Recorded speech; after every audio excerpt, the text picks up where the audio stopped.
Israel और गजा के बीच 11 दिनों तक चला संघर्ष आखिरकार थम चुका है। इस शांति को लंबे समय तक कायम करने की कोशिशें जारी हैं। मिस्र की एक टीम इसराइल में शनिवार को मौजूद थी। वहीं अमेरिकी विदेश मंत्री एंटनी ब्लिंकन कुछ दिनों में इस क्षेत्र का दौरा कर सकते हैं। इसराइल और गजा का नियंत्रण करने वाले फलस्तीनी चरमपंथी समूह हमास अपनी जीत का दावा कर रहे हैं, लेकिन इसमें सबसे अधिक जानमाल का नुकसान गजा का हुआ है, जो कि जग जाहिर है। लेकिन हमास ने इसराइल के ऊपर 4000 से ज्यादा रॉकेट कैसे दाग दिए? उसके पास इतने हथियार कैसे पहुंचे, जबकि उसकी सीमाओं पर इसराइल और मिस्र की कड़ी नाकाबंदी है? समाचार एजेंसी रॉयटर्स ने विश्लेषकों और अधिकारियों के हवाले से अपनी रिपोर्ट में दावा किया है कि गजा में फलस्तीनियों के समूहों ने आम लोगों के इस्तेमाल होने वाली चीजों और ईरानी विशेषज्ञता से घरेलू रॉकेट बनाए। इनको बनाने के लिए पाइप, चीनी और कंक्रीट की जरूरत पड़ती है।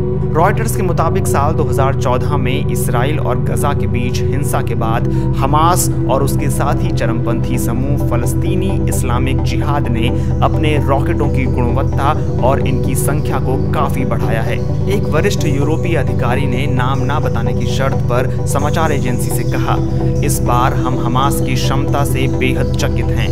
उनके पास लंबी दूरी के रॉकेट हैं जो पहले नहीं थे। यह सब ईरान के कारण है।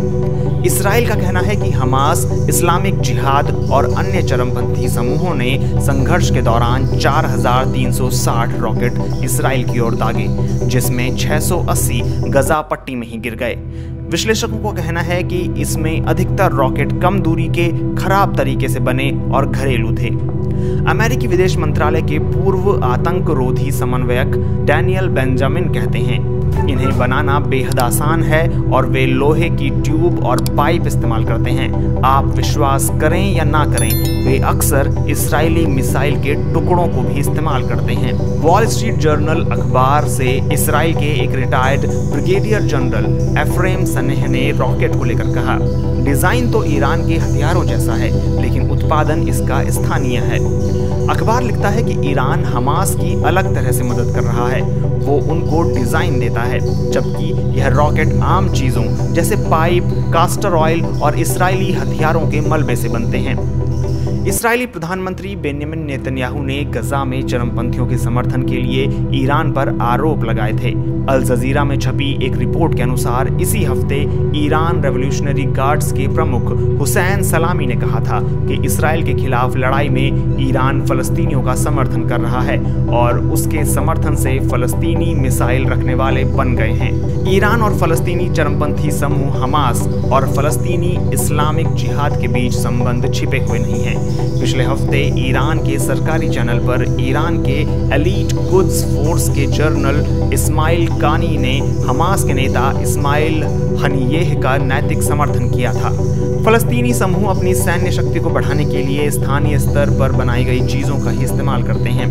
वॉल स्ट्रीट जर्नल एक इस्राएली सैन्य अधिकारी के हवाले से लिखता है कि गजा के चरमपंथी फाइबर ग्लास से ड्रोन, लोहे की पाइप से रॉकेट और नमक कास्टर ऑयल से रॉकेट का ईंधन बनाते हैं।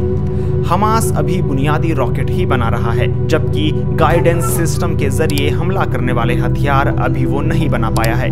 इसको बनाने के लिए गजा के चरमपंथियों को एडवांस्ड तकनीक, विशेषज्ञों की सलाह और ट्रेनिंग की जरूरत होगी। हालांकि हमास ने हाल ही में दावा किया था कि उसने शेहाब नामक एक ड्रोन हथियार बनाया है।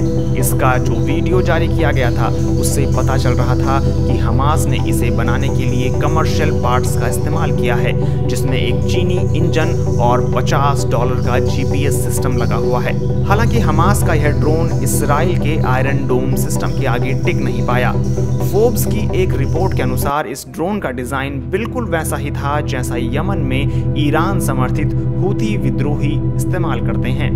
ईरान इंटरनेशनल ने भी हाल में एक रिपोर्ट छापी थी, जिसमें कहा गया था कि हो सकता है कि फलस्तीनी ड्रोन पुराने ईरानी मॉडल को आधार बनाकर बनाए गए हों। फलस्तीनी चरमपंथी समूह इसराइल पर हमला करने के लिए सालों से रॉकेट का इस्तेमाल करते आए हैं। 2005 में गजा से इसराइल के जाने से पहले तक गजा में इसराइली बस्तियों पर फलस्तीनी कब्जों से कम दूरी के मोर्टार और रॉकेट दागे जाते थे।